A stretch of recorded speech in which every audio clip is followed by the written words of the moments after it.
Hey guys, it's Tom. Welcome back with to more Nier. Last time we took on Hansel, or was it Gretel? I don't remember. Either way, and this time we're going to be heading back into the mountain, the junk heap, whatever you prefer to call it, to search for more memory alloy. It's a shame about the older lad. He was but a child.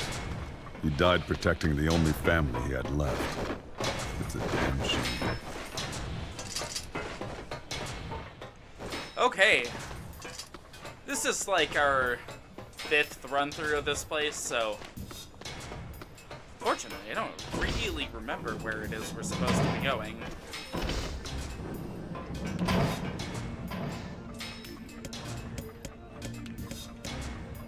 Basement floor 2?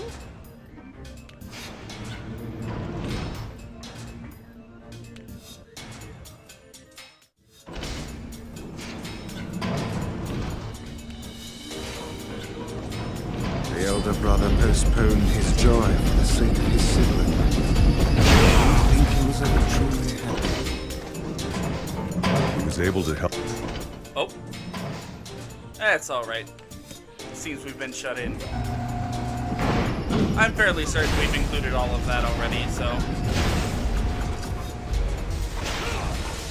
Wow, it has been a while since I've thought about these guys.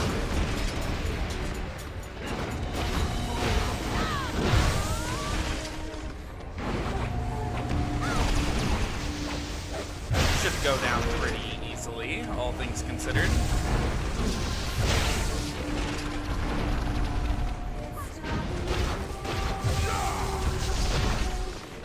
Wow, that thing's a crafting material and we couldn't pick it up. That's how many of them we had.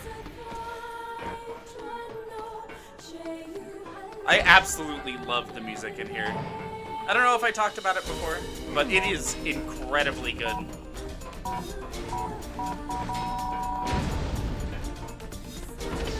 See if this leads anywhere.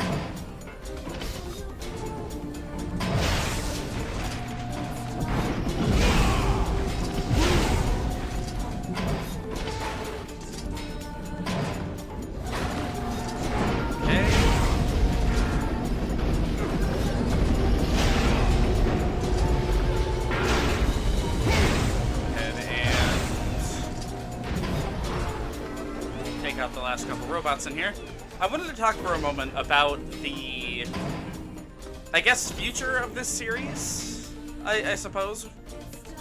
More like about the ending of it. Originally, a while back, I teased on Twitter that I would be considering making a bonus episode of Nier, talking about a bunch of miscellaneous topics related to this game. I wouldn't be venturing into sequel territory and talking about things in Automata, but I would be trying to talk about stuff that was specifically in here. Out of my way, kinda. Unfortunately, I've decided to scrap plans for that episode, instead working in different things about, or from that episode, into other episodes of the series. For example, I had a topic relating to something that we would be able to cover after this area, and I would be covering that simply after we're done with this area.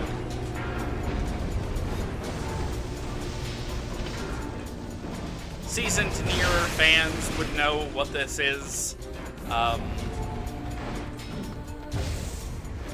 but we'll talk about it later.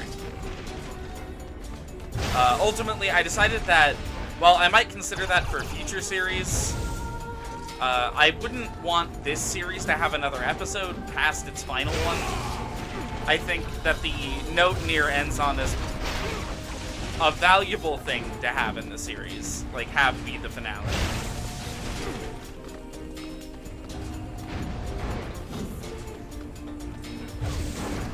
We aren't finding shit here. Doesn't help that I don't really remember where all these robots are.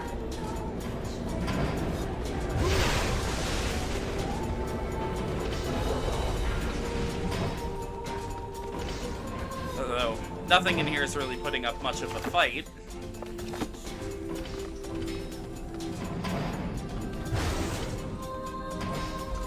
Okay, another room we've been shut into.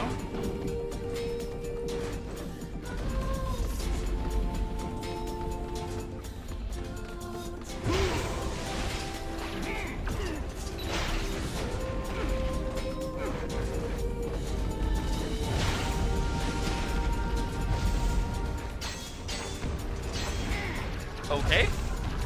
Or I just don't get to hit that guy. It's fine. Oh!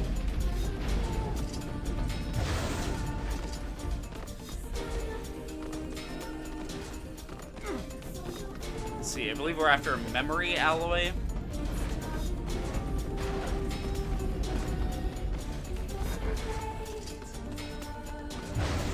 I remember the enemies that dropped them. I just, really don't remember where they are all hiding.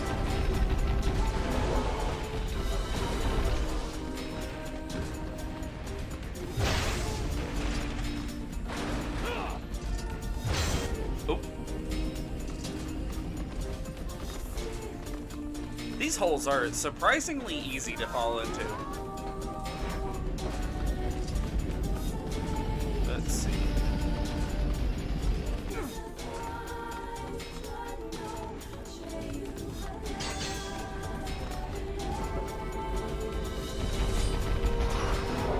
Go.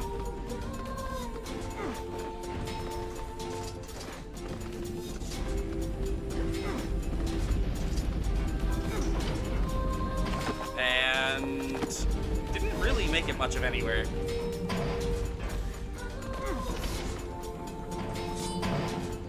Ah, here we are. Think I remember?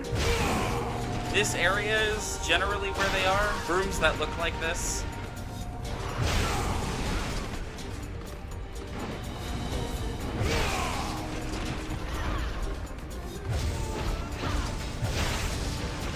I also wanted to mention that since I last made an episode of the series, I've actually acquired a copy of Nier Replicant.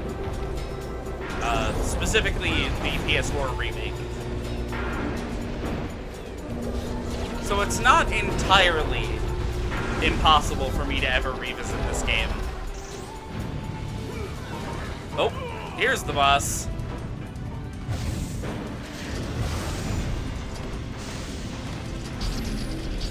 And... oh. Huh.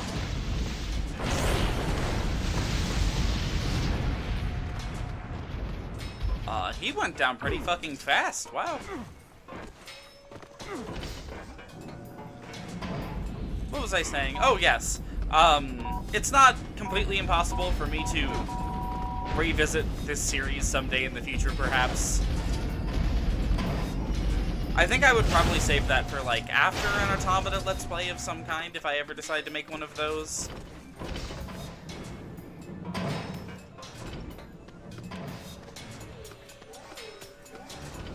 Gotta get this bomb. And the door is closed. Gotta remember that those things are insta-kills, despite how much abuse Nier can normally take.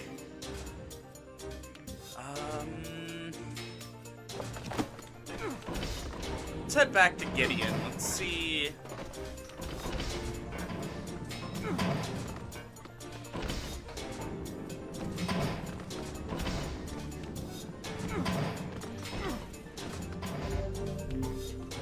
oh, one of these is the elevator. I think it's that one off to the right.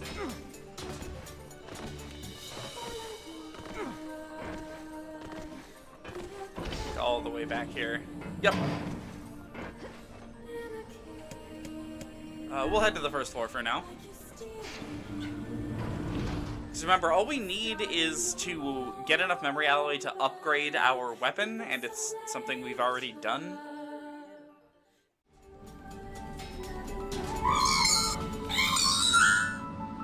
Okay, ready? What's a ship? A large seagoing vessel that carries freight and passengers over bodies of water.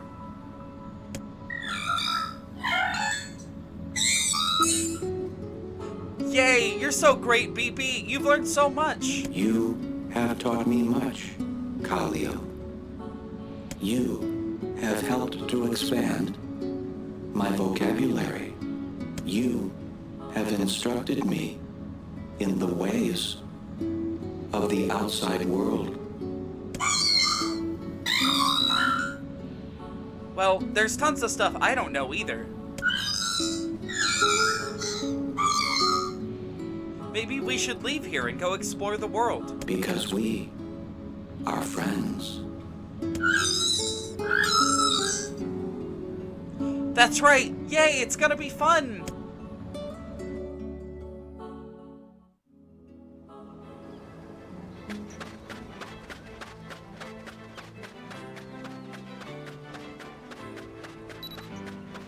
I think that's a pretty safe indicator of progress. I'm just gonna top off my HP real fast.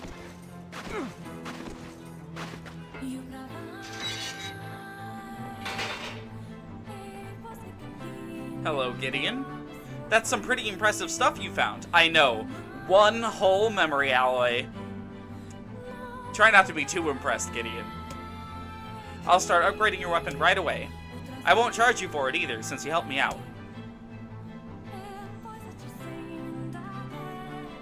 Well, actually, this is gonna take a little more time than I thought. No sense in you waiting around. I'll send you a letter once it's ready. That would be great.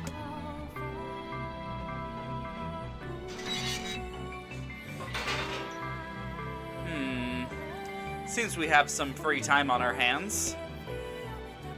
Head to the Forest of Myth or go speak with Popola.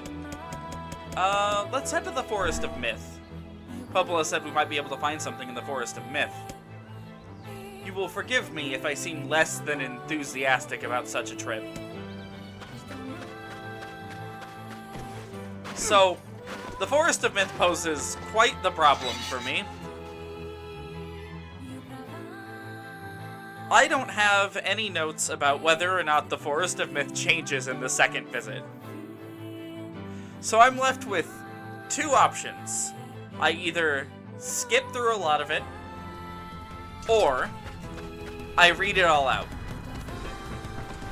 If I skip through all of it, I don't have any way of controlling if something changes in it. And if I don't read it out loud, obviously that's content we're missing for the series. And if I read it all out loud and nothing is different, then I've wasted a ton of effort. Effort that I'm not exactly happy with wasting after the whole Callie episode. That thing did 0 damage to me.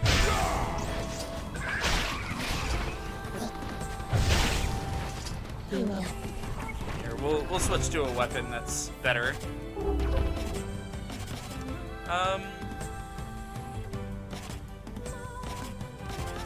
Sure, the Vile Axe.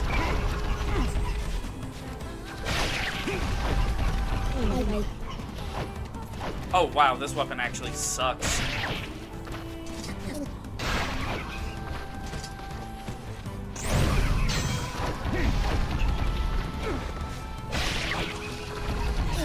Can I even cancel that? Hold on. Okay, I can.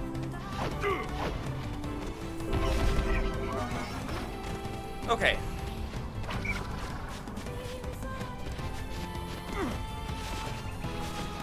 It's alright, I think we can go back to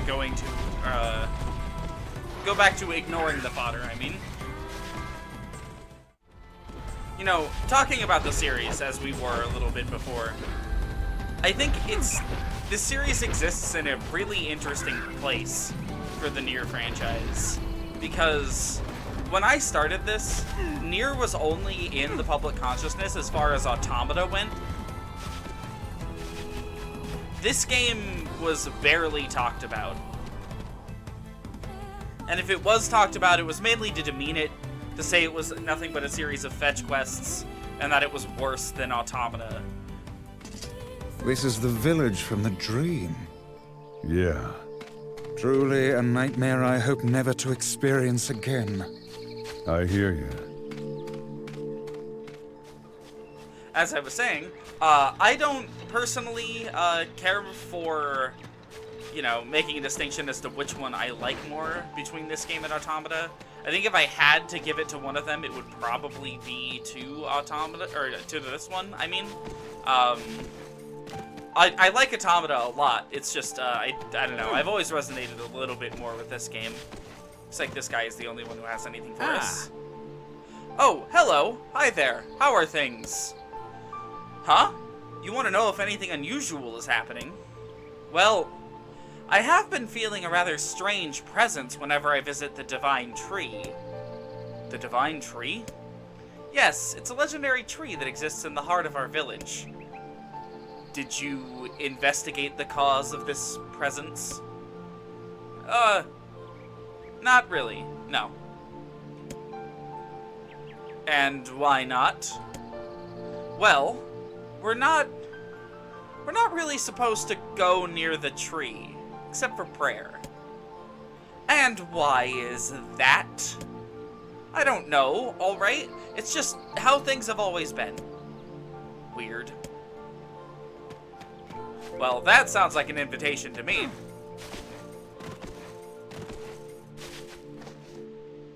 We are the grass, we are the trees, we are the woods. Why do we seem to encounter nothing but odd people lately? You should talk, Vice. Ha! As if Grimoire Vice is capable of spouting such nonsense. Hang on. I don't think he's done. The dark form that governs all memories. May the words form themselves to your liking. That would be nice. Black, pure darkness, painted over everything. Words, scattered here and there across the blackness. Kind words, difficult words, amorous words, all sparkling in the dark like jewels. The words were few now, but time was shorter. Grabbing the words in desperation, the tree turned to the sky. This is wrong, whispered the tree in the voice of the wind through the leaves. This is not how it was supposed to be. The plan has failed.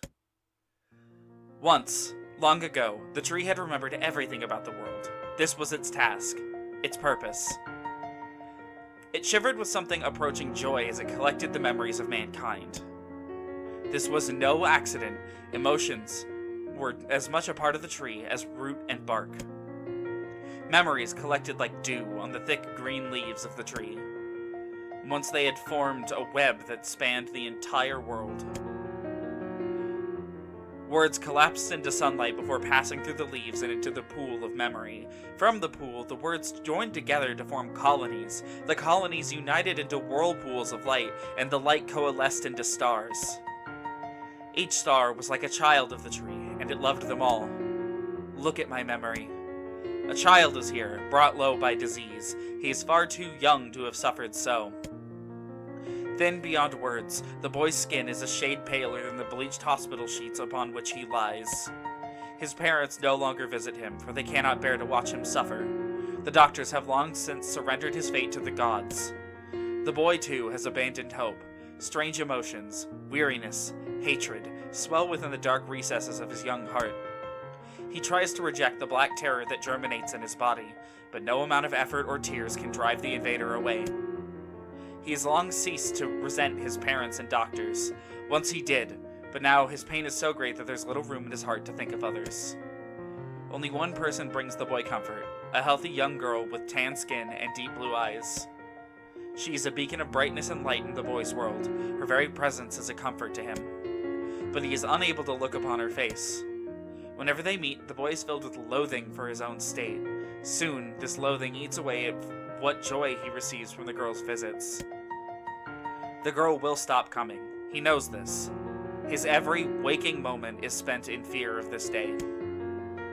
He thinks that if he could talk to her, if he could tell her of his feelings, that this might not be so, but this conversation never happens.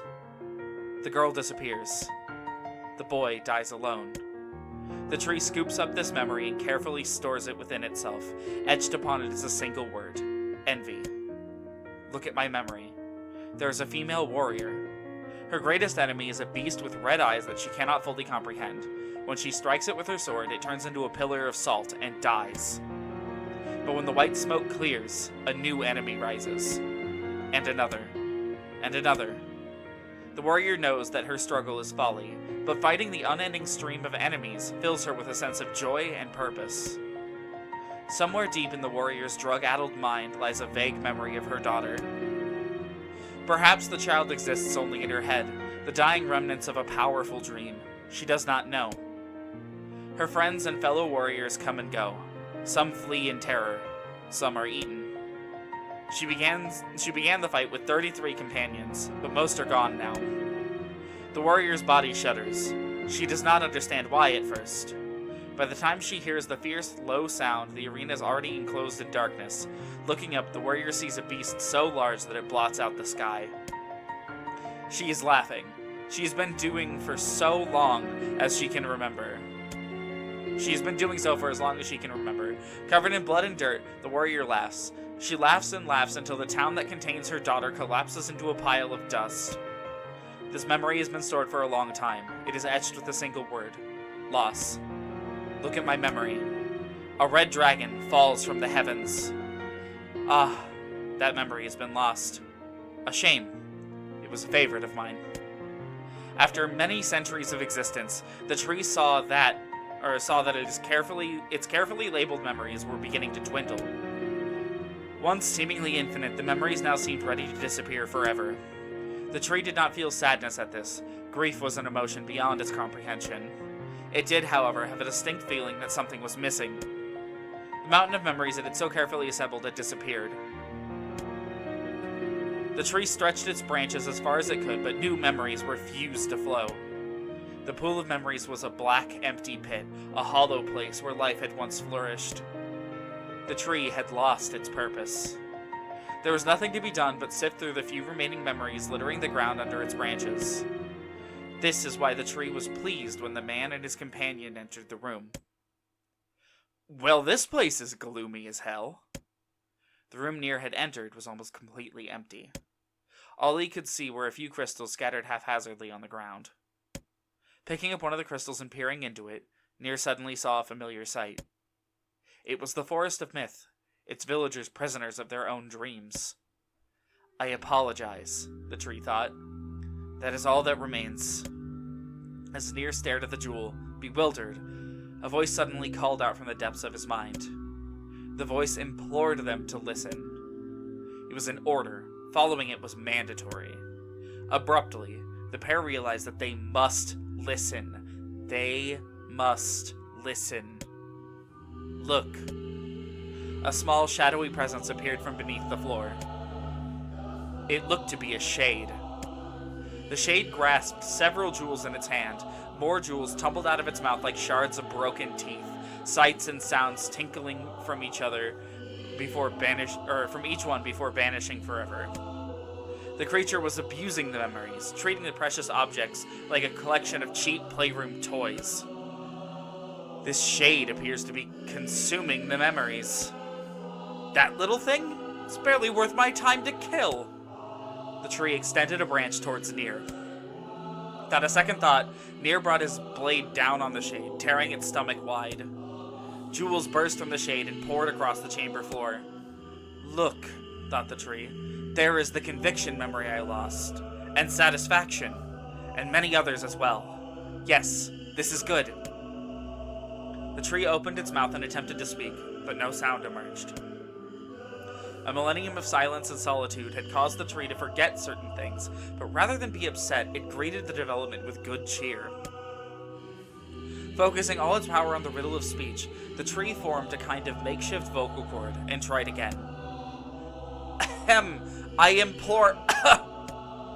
It spat out a glimmering green jewel. One more time.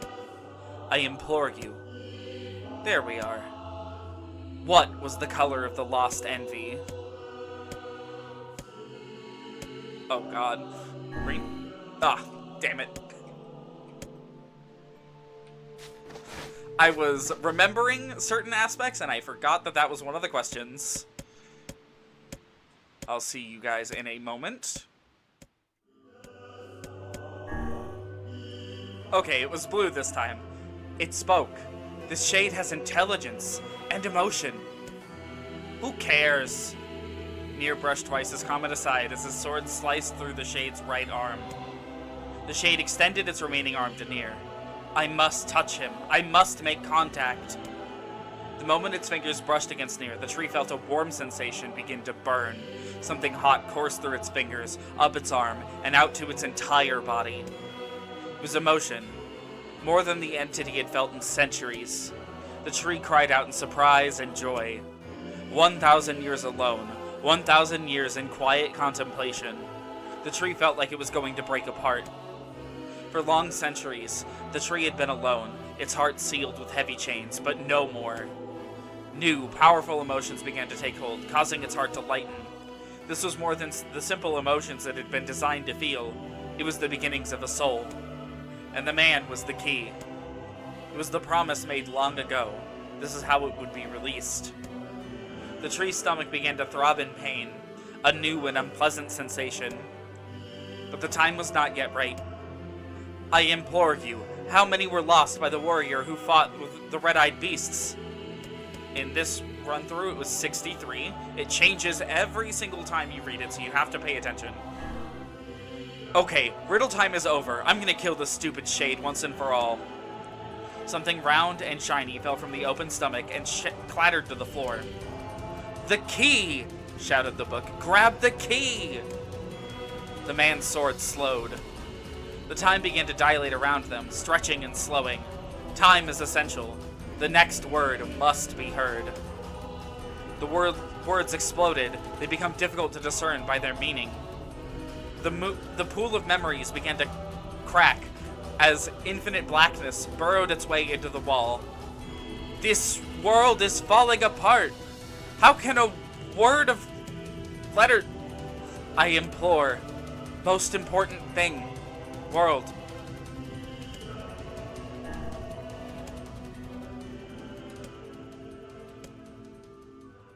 The light was complete.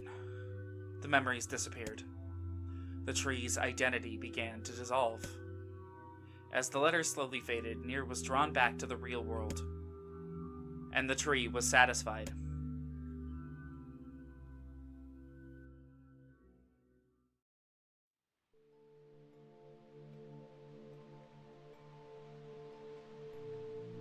What in the... I never realized that shades were capable of rational thought. I don't care if they can tap dance and play the fiddle. Can't I just kill something without all this voodoo nonsense? With the tree defeated, we no longer have to worry about being buried in its world of letters. Unless, of course, time itself begins to rewind. Obtained the memory tree key. Alright. Well, we can talk for a moment about what we just experienced now. That section... Oh. Let's check to see if a letter's arrived. Let's see if the Junk Heap kids send us a letter. That tree is actually, within lore, a massive hard drive. Or, I guess, archive? I don't know. It's a big server that stores a lot of data. Specifically, the memories of humankind after the Gestalt process started, which we learned about during Ending A.